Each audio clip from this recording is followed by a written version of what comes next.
Pour la petite histoire, Claudel Loubi ici, c'est mon mentor depuis bientôt 4 ans.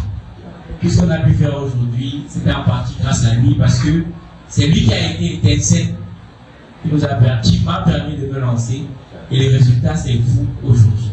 Est-ce qu'on peut applaudir pour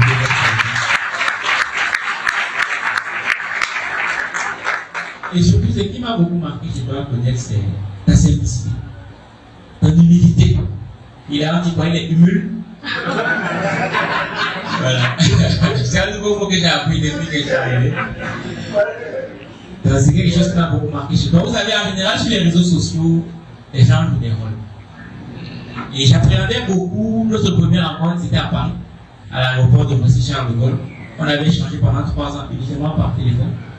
Et donc, je me disais, est-ce qu'il est vraiment comme sur les réseaux sociaux? Sauf que quand je l'ai rencontré, il était mieux que sur les réseaux sociaux. C'est pas ça.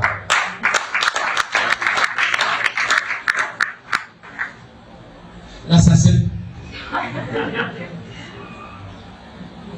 J'aimerais savoir, qu'est-ce qui te motive à partager le temps sur les réseaux sociaux et au travers de tes livres? Qu'est-ce qui t'anime?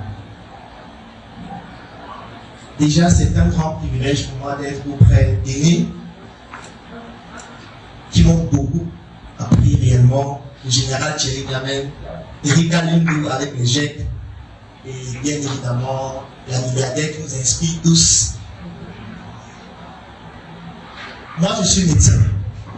Donc, normalement, je ne devrais pas être ici. Normalement. Tout comme moi. C'est donc,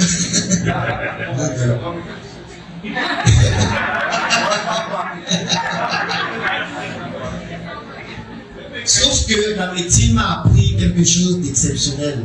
Ça veut dire qu'en médecine, on ne doit jamais commettre la même erreur 2 fois.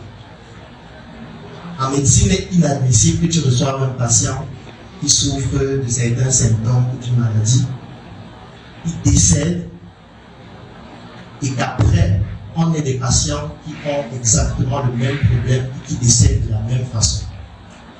En médecine, c'est un scandale. C'est pour ça qu'en médecine, on a créé ce qu'on appelle les études de cas. Donc, vous allez toujours voir à l'hôpital, chaque matin, il y a ce qu'on appelle la ronde. Donc, les médecins vont former un staff. Et le staff va passer devant chaque patient. En général, ce sont les étudiants en médecine qui vont présenter les cas. Pour dire, ce patient, il présente tel problème, voilà comment la nuit s'est déroulée lorsqu'on effectuait la garde. Et le staff va essayer de discuter sur ce qu'il faut faire pour ce cas. Et on va effectuer ce qu'on appelle le follow-up, c'est-à-dire le suivi. Et on va documenter ce suivi-là, qui pourra faire l'objet d'une publication scientifique, d'une écriture d'un livre, pour que si un autre patient arrive après et souffre exactement des mêmes problèmes, que la personne ne meurt pas de la même façon. Sauf qu'en Afrique, c'est exactement ce qui se passe tous les jours. Ça veut dire qu'on a des aînés qui font face à des problèmes, qui trouvent des solutions à ces problèmes, qui meurent avec leurs solutions, et les jeunes viennent faire face exactement au même problème et meurent chaque jour de la même façon.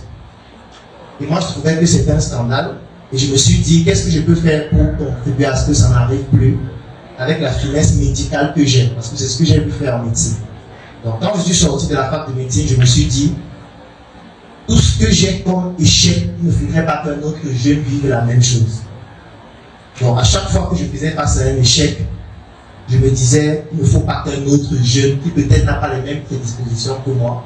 Moi, je dis que c'est interdit de pleurer, parce que peut-être j'ai des prédispositions qui me permettent de rester résilient. Et il y a d'autres qui pleurent chaque jour et qui meurent en pleurant. Et imaginez-vous s'ils font face à certaines difficultés et se disent qu'ils sont les seuls à y faire face, sans savoir quelles sont les solutions possibles, alors que les solutions existent. Donc j'ai donc commencé à publier des livres. Je ne vais pas entrer en détail sur les livres, j'en ai publié 12 à ce jour dans le domaine de la médecine, dans le domaine de la et en fait, chaque livre, c'est la description d'une douleur que j'ai vécue. Donc dans chaque livre, je décris une difficulté que j'ai vécue et je ne veux pas que d'autres jeunes vivent la même difficulté. Je vais prendre quelques exemples. Le premier livre que je publie s'appelle Stop assez de mensonges sur le VIH/SIDA. C'est un livre qui m'a même d'ailleurs valu une convocation à l'ordre des médecins. Parce que voilà, les informations que je donne à l'intérieur ne sont pas les informations que j'ai créées ou que j'ai inventées. Je suis un médecin, je suis un chercheur aussi. et je documente à l'intérieur des informations qui sont connues de la communauté scientifique. C'est un essai avec des références scientifiques. Je vais prendre un exemple. Il y a beaucoup de personnes qui ne savent pas que séropositivité peut être due au paludisme. Tout à fait. Je suis sûr que même dans la salle, qui le savait? Est-ce que vous savez que si vous avez le palu, on fait votre test de VIH qui peut être positif? Ça, beaucoup de personnes ne savent pas. On appelle ça en médecine des réactions croisées ou les faux positifs. Il y en a 66 facteurs comme ça. Il explique dans le livre en expliquant comment ça se produit. Sauf qu'il y a des personnes à qui on a déclaré être séropositifs et qui se sont suicidés. Moi, je l'ai vu à l'hôpital plusieurs fois. Moi, je connais des personnes qui étaient en train de se marier, qui ont décidé de tout arrêter à cause d'un test. Moi, je connais des personnes qui sont tombées dans la dépression à cause d'un test. Et moi, je trouvais que c'est inadmissible, alors que c'est une information que tout le monde connaît, du moins dans la communauté scientifique. Quand tu prends un test de VIH et tu lis la notice, c'est écrit. Parce que dans le livre, je mets les extraits de la notice des tests qu'on fait. Donc, c'est un exemple. Parce que moi, je vois des gens mourir tous les jours pour une information qui, en fait, pourrait être expliquée de façon plus simple. Je vais prendre un autre exemple. Le 12e livre que j'ai écrit, je parle des levées de fonds. Moi, j'ai lancé plusieurs projets. Avec parfois mes fonds, avec les salaires que je gagnais quand j'étais médecin, avec l'aide de mes parents, avec l'aide des collaborateurs. Il y a des niveaux où tu avais besoin de plus d'argent. Donc, j'ai parfois dû réunir des personnes pour leur dire, voici un projet, est-ce que vous ne pouvez pas contribuer, soit financièrement, soit avec vos ressources pour qu'on puisse le développer. Donc, je l'ai fait dans plusieurs projets.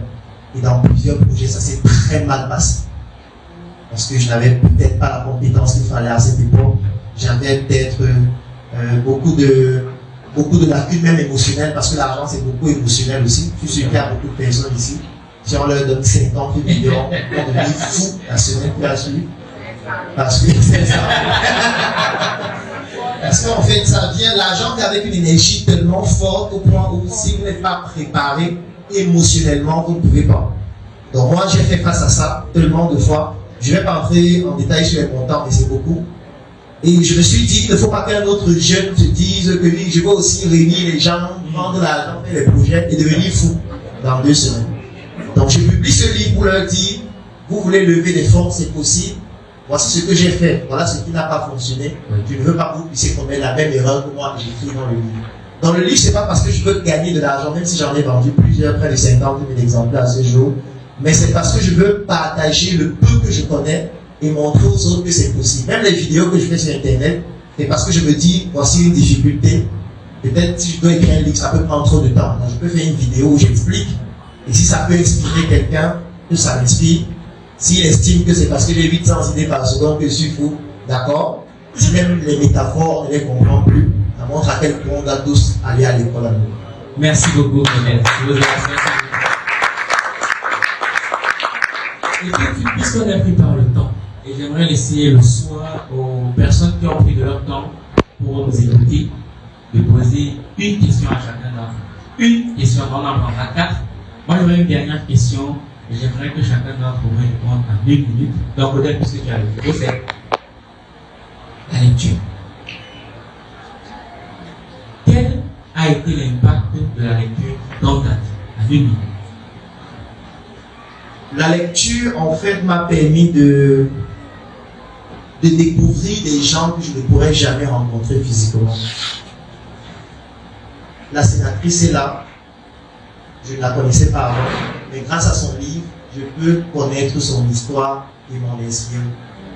Je peux le faire pour plusieurs personnes, au travers de plusieurs livres. Et ce sont des expériences que personne ne peut vivre tout seul. On ne peut pas vivre les expériences de tout le monde. Mais un livre permet, en très peu de temps, de découvrir ce que les autres ont fait et de pouvoir aller beaucoup plus rapidement. Donc, si je fais ce que je fais aujourd'hui, c'est parce que j'ai beaucoup lu. Sinon, je n'aurais jamais été capable de lire. Merci beaucoup. Un travail pro commence par un pro en SM. Change toute ta garde-robe, remplace tout par SM de la tête aux pieds. Désormais, tu t'habilles en SM. Un avenir propre commence par un style en SM.